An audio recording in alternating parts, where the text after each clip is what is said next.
Class 9 physics chapter 4 के numericals हम लोग अटेम्प्ट कर रहे हैं बच्चों। बुक में पेज नंबर 85 पे आ जाइए आप लोग और क्वेश्चन नंबर 1 भी देखिए, ठीक है। इसमें कहा गया है a pair of like parallel force 15 newton each are acting on a body, find their resultant. मतलब ये कहा गया बच्चों लाइक पैरेलल फोर्स है। क्या है? लाइक पैरेलल फोर्स है बच्चों। क्या कहा जा रहा है? लाइक पैरेलल फोर्स है और दोनों फोर्स की मिकदार सेम है 15 न्यूटन। कितनी है बच्चों? मतलब पहली फोर्स भी 15 न्यूटन है और दूसरी फोर्स भी कितनी है बच्चों? 15 न्यूटन है। और कहा जा रहा है कि भाई ये दोनों क्या है? लाइक पैरेलल फोर्सेस हैं बच्चों। ये दोनों क्या हैं? लाइक पैरेलल फोर्सेस हैं बच्चों। और कहा जा रहा है बताइए इन दोनों का रिजल्टेंट क्या है? क्या है इन दोनों का रिजल्टेंट क्या है? तो बच्चों आपको पता है लाइक पैरेलल फोर्स के केस में रिजल्टेंट निकालने का फॉर्मूला होता है F1 प्लस F2। तो बच्चों F1 आपके पास कितना है? 15 और F2 भी कितना है? 15 है बच्चों। तो दोनों को हम ऐड कर देंगे और हमारे पास आ जाएगा 30 न्यूटन आ जाएगा resultant force for like parallel force. Page number 112 पे बच्चों न्यूमेरिकल 1C है। इसमें कहा जा रहा है to unlike parallel force 10 newton each. Means यहाँ पे बच्चों दो अनलाइक पैरेलल फोर्सेस हैं, तो मतलब एक को बोलेंगे F1 और एक को बोलेंगे F2 और दोनों की मिकदार सेम बच्चों कितना? 10 न्यूटन ईच है, ठीक है। 10 न्यूटन ईच है। और ये कौन सी फोर्स है बच्चों? अनलाइक पैरेलल फोर्सेस हैं ये, ठीक है। सवाल में लिखा हुआ है कौन सी फोर्स है ये? अनलाइक पैरेलल फोर्सेस बच्चों, ठीक है। आपको निकालना है रिजल्टेंट फोर्स, ठीक है। क्या निकालना है? Resultant force. तो बच्चों याद रखना है आप लोगों ने कि अनलाइक पैरेलल फोर्स में रिजल्टेंट का फॉर्मूला होता है F1 माइनस F2। तो बच्चों यहाँ पर F1 भी 10 है और F2 भी क्या है? 10 है। तो आपके पास रिजल्टेंट कितना आ जाएगा बच्चों? 0 न्यूटन आ जाएगा। तो ये हो गया आपका numerical number 1C। Numerical number हम लोग 2B अटेम्प्ट कर रहे हैं जो कि पेज नंबर 112 पे है। इसमें कहा जा रहा है 3 फोर्सेस, 3 फोर्सेस है बच्चों। एक 12 न्यूटन है, ठीक है, लिख देता हूं मैं, देखिएगा। एक फोर्स है बच्चों कितना? एक फोर्स है कितना? 12 न्यूटन है बच्चों। एक फोर्स है कितना? 12 न्यूटन, ठीक है। और ये फोर्स लग रही है अलोंग एक्स एक्सिस। बच्चों एक बात याद रखिए, जब कोई फोर्स एक्स एक्सिस पे लगती है तो उसका एंगल कितना होता है? 0 डिग्री। कितना होता है? तो पहली फोर्स है F1, पहली फोर्स है तो क्या लिखा बच्चों? F1। और पहली फोर्स का एंगल किससे लिखा गया? θ1 से। किससे लिखा गया बच्चों? θ1 से। उसके बाद लिखा हुआ है 8 Newton making an angle of 45 degree. मतलब जो दूसरी फोर्स है बच्चों वो कितने कितने मैग्नीट्यूड की है फोर्स? 8 न्यूटन मैग्नीट्यूड की है और इसका एंगल कितना है बच्चों? 45 डिग्री। और जो थर्ड फोर्स है बच्चों वो लिखा हुआ है 8 न्यूटन ही है और वो जो थर्ड फोर्स है वो लग रही है अलोंग वाई एक्सिस लग रही है बच्चों। तो याद रखना है अगर कोई फोर्स वाई एक्सिस के अलोंग लगेगी तो उसका एंगल कितना होगा? 90 डिग्री होगा। कितना होगा बच्चों? 90 डिग्री होगा, ठीक है। तो मैंने सारी चीजें मेंशन की है यहाँ पे, ठीक है। इसके बाद कहा गया बच्चों दो चीजें फाइंड करें आप लोग। पहला क्या कहा गया? बोला गया रिजल्टेंट फोर्स निकालिए। मतलब F1 F2 और F3 का जो रिजल्टेंट है उसको बोला गया F निकालना है। और सेकंड पार्ट में बोला गया डायरेक्शन ऑफ F निकालिए, डायरेक्शन ऑफ रिजल्टेंट निकालिए। तो डायरेक्शन ऑफ रिजल्टेंट को हम लिखते हैं थीटा से। किसे लिखते हैं बच्चों? थीटा से, ठीक है। तो हमें ये दो चीजें फाइंड करनी है। तो बच्चों सॉल्व कैसे करना है जरा देखिएगा आप लोग। सबसे पहले बच्चों करना ये है F1 के दोनों कंपोनेंट फाइंड करेंगे, F1x F1y। फिर F2 के दोनों कंपोनेंट निकालेंगे, F2x और F2y। फिर F3 के दोनों कंपोनेंट निकालेंगे, F3x और F3y। तो हम सबके कंपोनेंट्स को पहले क्या करेंगे? फाइंड करेंगे। तो बच्चों देखिएगा पहले मैं निकाल रहा हूँ F1 के कंपोनेंट्स को। तो F1x क्या होगा? F1 cos θ1। F1x क्या होगा बच्चों? F1 cos θ1। तो F1x फाइंड कर लेते हैं हम लोग बच्चों। तो F1 कितना है? 12 है बच्चों। cos आ गया। θ1 कितना है बच्चों? 0 डिग्री। कितना है? देख लो F1 की वैल्यू देखी मैंने कितनी है? 12 है। तो लिख दिया F1 12 है। और θ1 कितना है बच्चों? 0 डिग्री। तो क्या लिख दिया? 0 डिग्री। अब आपको क्या करना है? कैलकुलेटर में सॉल्व करना है बच्चों। F1x को सॉल्व करना है कैलकुलेटर में। सब लोग निकाल लीजिए कैलकुलेटर। और 12 को मल्टीप्लाई करिए cos 0 डिग्री से, ठीक है, तो आंसर आएगा 12 आएगा बच्चों, सब लोग कीजिएगा लाजमी। उसके 12 मल्टीप्लाई बाय cos का बटन होगा कैलकुलेटर में, फिर cos के साथ 0 लिख दीजिएगा बस, ठीक है, 12 आ गया, ठीक है। इसके बाद बच्चों आपको f1y निकालना है बच्चों, तो f1y का फॉर्मूला क्या होगा, f1 sin θ1, ठीक है, तो f1y निकाल लीजिए आप लोग। f1 की वैल्यू अगेन वही है, कितनी, 12 है ना बच्चों, और साइन आ गया, और θ1 कितना है बच्चों, 0 डिग्री, कितना है, तो बच्चों अब आपको क्या करना है, कैलकुलेट करना है, 12 मल्टीप्लाई बाय साइन 0 करना है आपने, तो आंसर आएगा 0, क्या आएगा, 0 आएगा, ठीक है। इसके बाद बच्चों आपको निकालना है f2 के दोनों कंपोनेंट निकालना है। f2 के दोनों कंपोनेंट कौन से होंगे, f2x और f2y। तो f2x का फॉर्मूला क्या होगा बच्चों, f2 cos θ2, f2 का फॉर्मूला क्या होगा बच्चों, f2x का फॉर्मूला क्या होगा, f2 cos θ2। बच्चों हम क्या करेंगे, अब ये करेंगे, f2 की जगह f2 की वैल्यू रखेंगे, कितनी है, 8, कितनी है बच्चों, उसके बाद cos लिखेंगे, और θ2 की वैल्यू कितनी है बच्चों, 45 है बच्चों, तो आप 45 लिख दीजिएगा, ठीक है बच्चों। अब इसको कैलकुलेट करिएगा कैलकुलेटर में, बताइए कितना आ रहा है, 8 multiply by cos 45, 8 multiply by cos 45 क्या आ रहा है बताइएगा मुझे, 5.6 के बाद क्या आ रहा है, 5.65 न्यूटन आ रहा है बच्चों, ठीक है। अब सिमिलरली आपको क्या करना है, f2y फाइंड करना है, तो f2y क्या होगा बच्चों, f2 sin θ2, ठीक है। अब आप क्या करेंगे, आपको लिखना है अगेन, f2 की वैल्यू कितनी है, 8 है बच्चों, फिर साइन लिखना है, θ2 की वैल्यू क्या है बच्चों, 45 है, क्या है, 45। तो कैलकुलेटर में दोबारा कीजिएगा, 8 मल्टीप्लाई बाय साइन 45 करेंगे तो सेम वैल्यू आएगी बच्चों, कितनी, 5.65 न्यूटन। अब हमने f1 के दोनों कंपोनेंट निकाल लिए, हमने f2 के दोनों कंपोनेंट निकाल लिए, अब हम क्या करेंगे, f3 के दोनों कंपोनेंट को क्या करेंगे बच्चों, फाइंड करेंगे f3 के दोनों कंपोनेंट को। तो देखिएगा बच्चों फॉर्मूला क्या हो जाएगा, f3x बराबर किसके हो जाएगा बताइए, f3 cos θ3, और f3y क्या हो जाएगा बच्चों, f3 sin θ3, ठीक है। x वाले कंपोनेंट के साथ cos लगता है, और y कंपोनेंट के साथ क्या लगता है बच्चों, sin लगता है।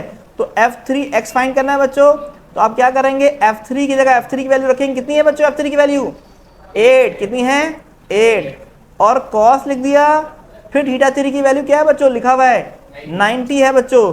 तो अब आपने कैलकुलेटर में ज़रा सॉल्व करना है, 8 को मल्टीप्लाई करना है cos 90 से, तो आंसर आएगा 0, कितना आएगा बच्चों, 0 आएगा, चेक कर लीजिए। इसके बाद f3y फाइंड करना है बच्चों, तो कैसे फाइंड होगा, f3 की जगह f3 की वैल्यू आएगी कितनी, 8, फिर साइन आएगा बच्चों, फिर θ3 की वैल्यू आएगी कितनी, 90। तो अब आपको क्या करना है, इसको कैलकुलेटर में अगेन कैलकुलेट करना है, 8 को जब मल्टीप्लाई करेंगे साइन 90 से तो 8 ही आ जाएगा बच्चों, क्या आ जाएगा, 8 आ जाएगा, ठीक है।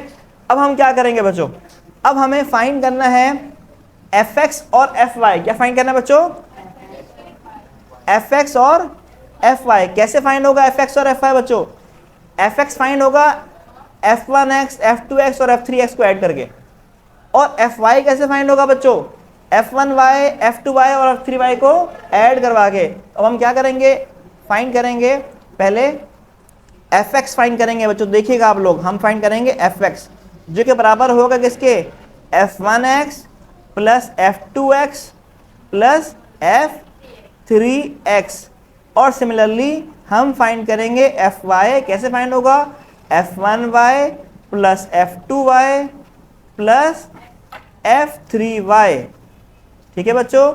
अब fx फाइंड करने के लिए क्या करेंगे, f1x की जगह वैल्यू रखेंगे 12, प्लस f2x की जगह क्या रखेंगे बच्चों, 5.65 लिख देंगे, फिर f3x की वैल्यू क्या है बच्चों, 0 है। तो आप इन तीनों को ऐड करेंगे बच्चों, तो fx फाइंड होगा कितना, 12 प्लस 5.65 प्लस 0 करने पे आएगा 17.65 न्यूटन आ जाएगा। अब आपको फाइंड करना है एफ वाई। तो बच्चों एफ वाई क्या आएगा जरा देखिएगा, एफ वन वाई की वैल्यू क्या है बच्चों, 0, क्या है 0 है। एफ टू वाई की वैल्यू क्या है बच्चों, देखिए लिखा हुआ है 5.65 है बच्चों। और एफ थ्री वाई की वैल्यू क्या है बच्चों, 8 है। ठीक है, जब आप ऐड करेंगे इसको और एफ वाई फाइंड कर लेंगे तो क्या आएगा बच्चों, 5.65 प्लस 8 क्या आएगा बच्चों, आपके पास आएगा 13.65 न्यूटन आएगा। ठीक है बच्चों, अब आप क्या करेंगे, अब एफ एक्स और एफ वाई से आपको फाइंड करना है बच्चों, एफ एक्स और एफ वाई से आपको फाइंड करना है एफ। ठीक है, कैसे निकालेंगे जरा देखिएगा बच्चों, एफ का फॉर्मूला क्या होता है आपको पता है, अंडर रूट एफ एक्स का स्क्वायर प्लस एफ वाई का स्क्वायर, ये फॉर्मूला होता है बच्चों। कॉम्पोजिशन ऑफ फोर्स का टॉपिक आप लोगों ने पढ़ा है। ठीक है, अब क्या करेंगे, अब बच्चों एफ निकालना है तो अगेन रूट लिखिए और एफ एक्स की वैल्यू लिख दीजिए। एफ एक्स की वैल्यू कितनी बच्चों, लिखा हुआ है 17.65 का स्क्वायर। फिर एफ वाई का स्क्वायर फाइंड करना है तो एफ वाई की वैल्यू क्या है 13.65 और स्क्वायर लगा दीजिए। ठीक है, और इस रूट को आगे बढ़ा दीजिए। ठीक है, अब कैलकुलेटर में अगेन कैलकुलेट करिएगा तो क्या आएगा बताइएगा मुझे बच्चों। ठीक है, 17 पहले निकालिए, 17.65 का स्क्वायर क्या आ रहा है मुझे बताइएगा पहले, 17.65 का स्क्वायर क्या आ रहा है, 17.65 का स्क्वायर क्या आ रहा है, देखिए बच्चों 17.65 का स्क्वायर निकाला आपने तो आपके पास आ रहा है बच्चों 311.52, क्या आ रहा है 311.52। फिर आपने क्या किया 13.65 का स्क्वायर निकाला तो आपके पास आ रहा है 186.32। फिर इन दोनों को ऐड कर देना है बच्चों और उसके बाद जो आंसर आया उसका रूट निकाल लीजिए, डायरेक्ट कर लीजिए। ठीक है, कैलकुलेटर में तो आपके पास आएगा 22.3, क्या आएगा बच्चों 22.3 आ जाएगा आपके पास रिजल्टेंट फोर्स। और फोर्स है तो यूनिट क्या बनेगी, न्यूटन, क्या बनेगी। कॉम्पोजिशन ऑफ फोर्स के अंदर बच्चों एक और टॉपिक था जिसमें आपने एंगल का फॉर्मूला लिखा था, क्या था formula, tan inverse F Y upon F X. ये आपको फॉर्मूला बच्चों याद होना चाहिए। ठीक है, थीटा लिखा आपने, tan इनवर्स लिखा बच्चों आपने, और उसके बाद एफ वाई की जगह एफ वाई की वैल्यू आएगी कितनी 13.65 और उसके बाद एफ एक्स की वैल्यू आएगी कितनी है बच्चों 17.65। ठीक है, अब आपने क्या करना है बच्चों, इसको सॉल्व करना है तो 13.65 डिवाइड बाय 17.65 और उसके बाद क्या निकालना है इसका tan इनवर्स निकालना है बच्चों। tan इनवर्स कैसे निकालते हैं, शिफ्ट के साथ 10 का बटन दबाते हैं, TAN का बटन होगा उसको प्रेस कीजिएगा तो आपके पास tan इनवर्स आएगा। तो आपके पास आंसर आ रहा है बच्चों 37.7, क्या आ रहा है 37.7 डिग्री आपके पास आंसर आ रहा है। तो इस तरह बच्चों आपने क्या किया, आपने बच्चों रिजल्टेंट फोर्स भी फाइंड कर लिया और आपने क्या फाइंड कर लिया बच्चों, डायरेक्शन भी क्या कर ली बच्चों, आपने फाइंड कर ली। ठीक है, तो ये सवाल क्या हो गया बच्चों, मुकम्मल हो गया हमारा। मैं एक दफ़ा रिव्यू कर दूं बच्चों, एक दफ़ा मैं रिव्यू कर देता हूँ सवाल को। मैंने आपसे कहा कि F1 के दो कंपोनेंट निकालने आपने, F1 के आपने दो कंपोनेंट निकाले, क्या था F1x और F1y।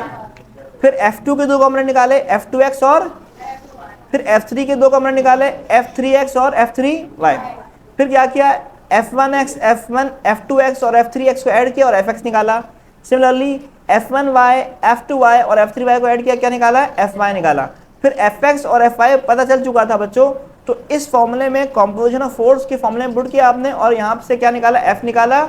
और फिर सिमिलरली Fx और Fy पता था तो आपने इस फॉर्मूले में जो डायरेक्शन वाला फॉर्मूला था उसमें पुट किया और आपने थीटा निकाल लिया। बच्चों हम लोग न्यूमेरिकल नंबर 3B सॉल्व कर रहे हैं। पेज नंबर 112 के ऊपर सवाल है, इसमें कहा गया a gardener is driving a lawn mower with a force of 80 newton. एक गार्डनर जो है वो घास काटने वाली मशीन जो है उस पर फोर्स लगा रहा है, कितना 80 न्यूटन की फोर्स लगा रहा है। फोर्स कितने लगा रहा है बच्चों 80 न्यूटन की फोर्स लगा रहा है। इसके बाद कह रहे हैं कि जो एंगल बन रहा है वो बन रहा है बच्चों कितना 40 डिग्री का क्या बन रहा है, एंगल बन रहा है। आपको बताना है फाइंड इट्स हॉरिजॉन्टल कंपोनेंट, मतलब जो फोर्स लगाया गया उसका हॉरिजॉन्टल कंपोनेंट क्या है, मतलब Fx फाइंड करना है। क्या फाइंड करना है? और आपको बताना है फाइंड इट्स वर्टिकल कंपोनेंट, मतलब ये जो फोर्स है इसका वर्टिकल कंपोनेंट मतलब आपको फाइंड करना है Fy। बच्चों कैसे सॉल्व करेंगे? आपको पता है कि Fx का फॉर्मूला होता है बच्चों F cos थीटा, ठीक है। तो Fx निकालना है, तो F कितना है 80 है बच्चों, और cos लिखा, और उसके बाद थीटा की वैल्यू क्या है बच्चों 40 है। तो कैलकुलेटर में पहले लिखेंगे 80, फिर cos का जो बटन है उसको प्रेस करेंगे, फिर लिखेंगे 40। तो 80 cos 40 जो है वो आएगा आपके पास 61.2 आएगा। क्या आएगा बच्चों? 61.2। और फोर्स है तो इसकी यूनिट क्या होगी? न्यूटन होगी। सिमिलरली आपको फाइंड करना है वर्टिकल कंपोनेंट मतलब Fy निकालना है बच्चों। तो फॉर्मूला क्या है? F sin theta. तो बच्चों Fy निकालना है आपको। F की वैल्यू कितनी है बच्चों? 80 है, फिर साइन लिखिएगा, फिर थीटा की वैल्यू लिखिएगा कितनी है बच्चों? 40 है। तो 80 sin 40 लिखेंगे आप लोग तो आपके पास क्या आएगा देखिएगा, 80 लिखिएगा पहले, फिर साइन, फिर 40। तो इसके बाद आपका आंसर आएगा बच्चों 51.4। क्या आएगा? 51.4 न्यूटन आपके पास क्या आ जाएगा? वर्टिकल कंपोनेंट ऑफ फोर्स आ जाएगा। न्यूमेरिकल नंबर 4 अटेम्प्ट कर रहे हैं बच्चों, 4B पेज नंबर 112 के ऊपर। अगेन ये सवाल भी मौजूद है। इसमें कहा जा रहा है horizontal and vertical component of force are 4 newton and 3 newton. मतलब हॉरिजॉन्टल कंपोनेंट ऑफ फोर्स मतलब Fx आपको गिवन है कितना? 4 न्यूटन, और vertical component of force given है बच्चों कितना है बच्चों आपके पास? 3 newton vertical component of force given है। आपसे दो चीज़ें फाइंड करने के लिए कहा गया है, एक तो रिजल्टेंट फोर्स निकालने के लिए कहा गया है, और दूसरा आपको कहा गया है फाइंड कीजिए डायरेक्शन ऑफ फोर्स, थीटा निकालने के लिए कहा गया है। बच्चों इसको सॉल्व कर लीजिए। फॉर्मूला है आपके पास मौजूद कॉम्पोजिशन ऑफ फोर्स का, क्या होता है? Under root Fx square plus Fy square. तो बच्चों अब क्या करना है? अंडर रूट लगाना है, और पहले लिखेंगे Fx की वैल्यू कितनी थी? 4, फिर Fy की वैल्यू जो थी 3। तो आपने इसको कैलकुलेट किया बच्चों, तो आपके पास कैलकुलेटर में आंसर आएगा 5 न्यूटन आ जाएगा।